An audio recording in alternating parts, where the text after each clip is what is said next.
Hi everyone. So we had a really super great question here about food intolerance. So this is quite a vast topic and it actually inspired me. I'm going to answer the question here for you, but I'm also going to make a really fun, in-depth psychosomatic video that I will be posting to my YouTube channel very soon at Metaphysical Anatomy. Now, let's look at food intolerance. When we look at food intolerance, this is not just something that, for example, happened overnight in your lifetime. This is something that's been building and building and building in the DNA lineage. Now, when we look at certain food types, it also depends what kind of food intolerance you have. So when we look at certain food types, we could be looking at generations that we had in the past where there was a lot of poverty and there was a lot of staple food like potatoes and starch and carbs like pasta or rice. And looking at the emotional states that these people had and how broken down the immune systems also could have been because of the state of mind that is now in lack, the state of mind that feels beaten down, feels exhausted, feeling tired, perhaps feeling resentment, feeling angry. Now, all these emotions are now being stored in the body, but now you're also eating the food. Look at the emotions that you are digesting that food with. That emotional vibrational frequency goes and it sits in that food and it's being digested through the intestines. And the emotions goes and it sits there. Now, if that emotion and the type of food is constantly being repeated and repeated throughout that person's life, the ancestor, and it's being repeated throughout the generations and the generations, there is a very, very strong possibility that when you eat that food, you can have now a physical reaction because the body feels so saturated from feeling a certain negative emotion that it's now physically reacting because it doesn't have the threshold or the resources to correct how the emotion makes the body feel. So your threshold for it collapses. And then, of course, when we have emotional resources collapsing, we start to have physical problems. Because that's the body's way of coping.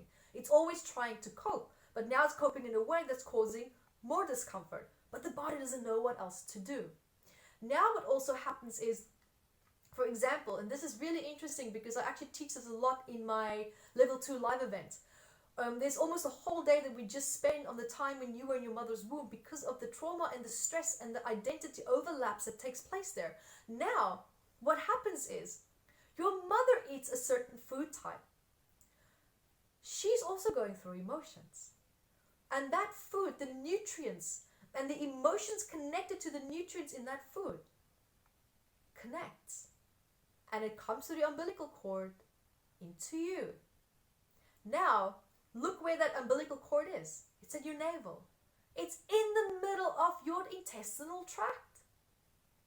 Now, whatever your mother's feeling when she eats a certain food type can cause that energetic frequency to be held there in the digestive system.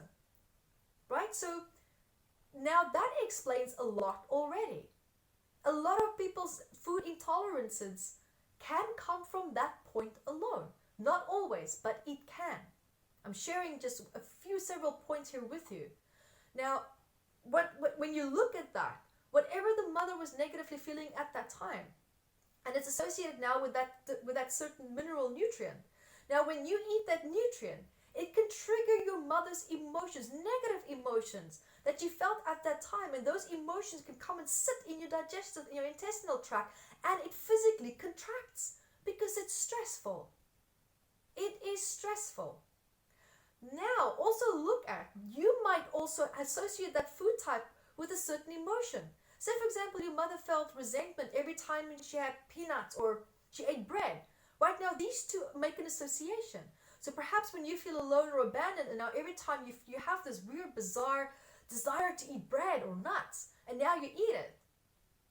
Now it's also bringing you're digesting that resentment into the intestinal tract.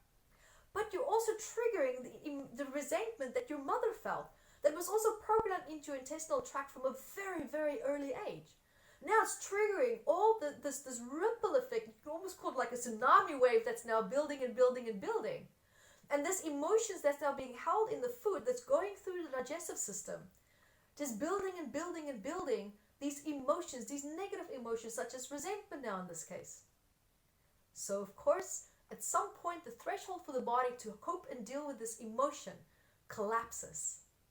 And it starts to form a negative association with the food and the emotion. And the body gets tired of it. The body gets sick of it. The body's not designed to cope continuously with negativity and toxic emotions and thoughts. So food and thoughts becomes physically toxic to it, and it reacts. It repels it. It rejects it. So, I hope that answers your question. That's a super, super short answer. But if you want to know more, you can find out from Metaphysical Anatomy. And go have a look under digestive issues. We have that there. You can go look under food intolerances. You can go have a look under allergies. There's everything is there. So do have a look there, and I do hope that my answer helped. Keep asking these amazing, good questions. And until next time, be the light that you are.